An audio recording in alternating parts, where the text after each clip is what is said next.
안녕하세요. 타스 건축사무소의 김인환 건축사입니다. 오늘 제가 말씀드릴 주제는 아파트 전세난을 피해서 다가구주택 건물주가 된 사례를 소개하는 것입니다. 요즘 아파트 값과 아파트 전세가가 상승하고 있는 데다가 아파트 전세 매물이 씨가 마를 정도라고 합니다. 심지어는 이런 아파트 전세를 구하려는 사람들이 복도에 줄을 서서 집주인이 제비뽑기로 전세 계약자를 정한다는 총국까지도 벌어지고 있으며 이 같은 전세난은 앞으로도 계속 이어질 것이라고도 합니다. 이러한 때 저는 집마늘 설계와 건축을 하는 건축 전문가로서 지난 영상에서는 그렇게 비싼 아파트에 그냥 살고 있거나 특히 아파트 전세가가 계속 오르는 데다 전세난까지 겪기보다는 주거 문제도 해결하고 돈까지도 버는 방법으로서 단독주택, 다가구주택, 상가주택 등이 있다는 이야기를 한 바가 있는데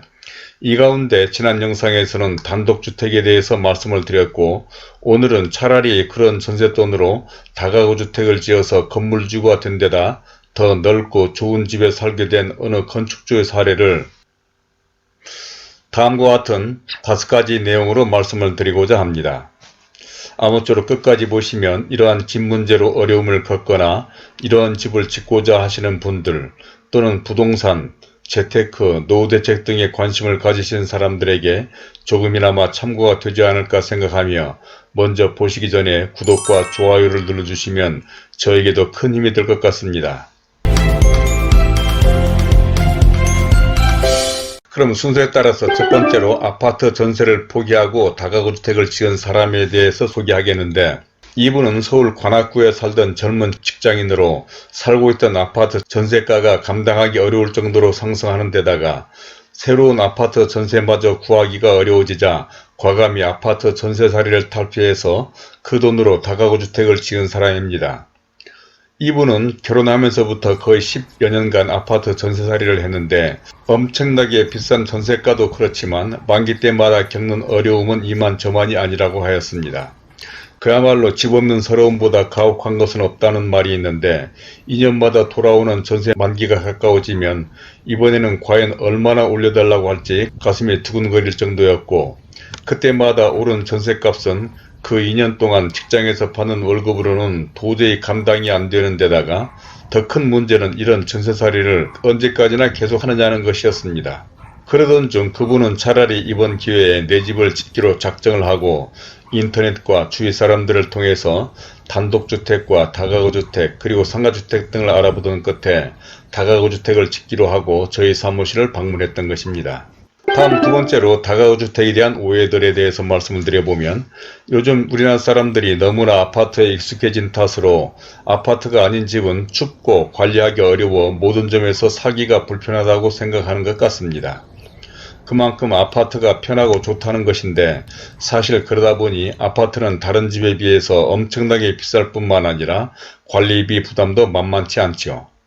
그러니까 아파트가 아닌 다른 종류의 집은 아파트에 비해서 그만큼 쌀 뿐만 아니라 관리비 부담도 없는데 결국 돈, 즉 비용의 차이인 것이죠. 또 다가구주택 하면 난방이나 결로 등 부실공사나 난림집인 것처럼 오해하기 십상인데 최근 서울의 내곡지구나 유래, 광교, 의왕 등 서울 인접지역에 개발되고 있는 택지개발지구에서 건축되고 있는 단독주택이나 다가구주택, 상가주택 등은 전혀 그렇지 않습니다. 대부분 이러한 건물만을 전문으로 한 장인정신을 가진 업체에서 시공해서 품질도 좋을 뿐만 아니라 특히 단열 등은 오히려 아파트보다 더 시공성이 높고 4층짜리 다가구나 상가주택에는 엘리베이터도 설치되어 있을 뿐만 아니라 특히 다가구주택은 1층이 거의 필로티로 주차장을 만들어 주차도 여유가 있고 출입구도 아파트처럼 거주자만 출입이 가능하도록 만들고 인터폰 등이 설치되었을 뿐만 아니라 주변 환경도 기존의 낡은 동네와는 달리 잘 정비되어서 전체적으로는 과거에 생각하던 다가구주택보다 훨씬 거주성이 개선되었습니다. 다음 세 번째로는 다가구주택 건축비와 임대소득을 설명해 보겠는데 그러면 이런 다가구주택을 짓는 데 필요한 예산과 수익을 생각해 보면 물론 이는 지역이나 건축 규모에 따라 천차만별이어서 일괄적으로 설명하기는 어렵습니다. 그러나 오늘 소개하는 서울 인근에 개발된 택지개발지구에 지은 이 건축주의 예를 든다면 대지 80평에 4층으로 건물 면적이 210평인 경우 땅값과 공사비를 합하면 약 16억 원 정도 소요됩니다. 그런데 이러한 건물의 수익은 총 5가구의 임대를 줄 수가 있는데 방 3개, 거실과 주방, 화장실 2개인 규모로 이러한 경우는 가구당 2억 원 정도의 전세금을 받을 수가 있어서 총 10억 원의 수익이 발생하며 자신은 4층과 다락 그리고 옥상 정원을 가진 집에서 거주하게 되는 것이죠. 결국 이 건물을 지은 건축주는 자신이 살면서 6억 원 정도의 비용으로 이러한 건물의 건물주가 된 것인데 이는 아파트 전세금보다 훨씬 저렴한 비용이면서 아파트보다 훨씬 좋은 집의 주인이 된 것입니다. 또 다음 임대 만기가 될 때는 전세를 월세로 전환하는 경우에는 매월 월소득도 기대할 수가 있고 무엇보다도 내 집이기 때문에 마음대로 사용할 수도 있으며 특히 2년마다 오르는 전세금과 새 아파트를 구하는 부담에서 해방된 것이 무엇보다도 불행하다고 하였습니다.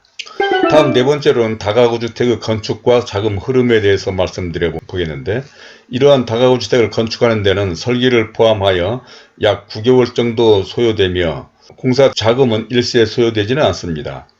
그러니까 땅값은 계약금과 잔금으로 분할해서 지불하고 공사비도 공사의 진척도에 따라 단계적으로 지불하기 때문에 전체적인 자금의 흐름에 있어서는 여유가 있으며 특히 이러한 건물의 신축의 경우에는 은행 대출을 활용할 수 있다는 것이 자금 활용하는 데 큰 도움이 됩니다. 이는 아파트 구입의 경우에 대출에 제한이 있지만 신축의 경우에는 땅값은 물론이고 금융권에 따라서는 건축비까지 금융을 활용할 수가 있는데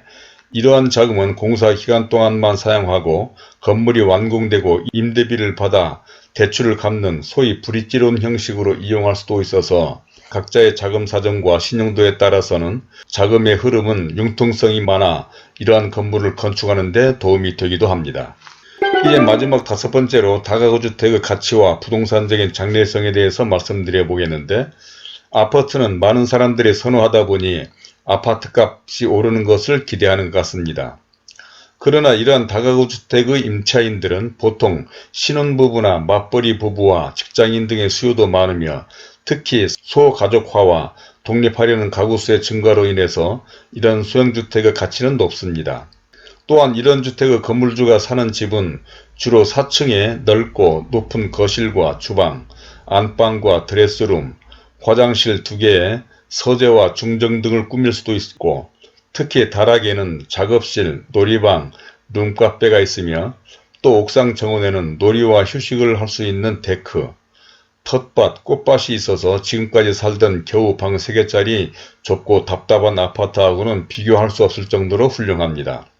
바로 이러한 점들과 우리나라도 아파트 일변도의 주거문화에서 탈피하여 다양한 계층을 위한 다양한 형태의 주택이 필요해졌는데 이러한 점에서 판교, 광교 등 대도시 주변에 개발되고 있는 택지개발지구 등 신도시에 이런 주택이 많아져 앞으로 이러한 주택의 가치와 장래성은 높다고 볼 수가 있습니다. 물론 이러한 주택은 직장 출퇴근 등의 약간 불편한 점도 있을 수는 있습니다.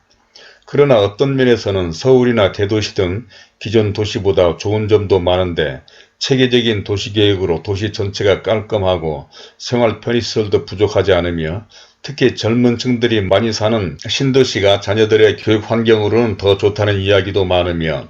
산과 들로 둘러싸인 자연환경은 복잡하고 답답한 도시와는 비교가 안 되는데 이는 기 형성된 위례나 미사, 동탄 신도시 등을 둘러보면 마치 다른 세상처럼 느껴질 정도라는 것을 알게 될 것입니다. 또한 교통도 대부분 광역버스 등이 발달해서 직장이나 시내로의 진입에 큰 어려움이 없기도 하고 다가구 주택은 1층이 거의 필로티 구조로 상가주택 등 다른 곳에 비해서 주차의 여유도 있고 현관 출입도 아파트와 같이 거주민 외에는 출입이 불가능한 시스템도 갖춰져 있을 뿐만 아니라 임대세대의 실내 구조도 아파트 구조와 큰 차이가 없습니다.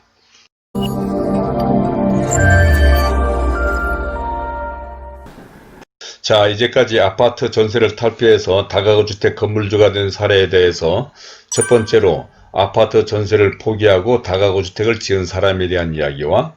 두 번째로는 다가구 주택에 대한 오해들, 세 번째로는 다가구 주택 건축비와 임대소득, 네 번째로 다가구 주택의 건축과 자금 흐름, 다섯 번째로 다가구 주택의 가치와 부동산적인 장래성에 대해서 말씀을 드리는데,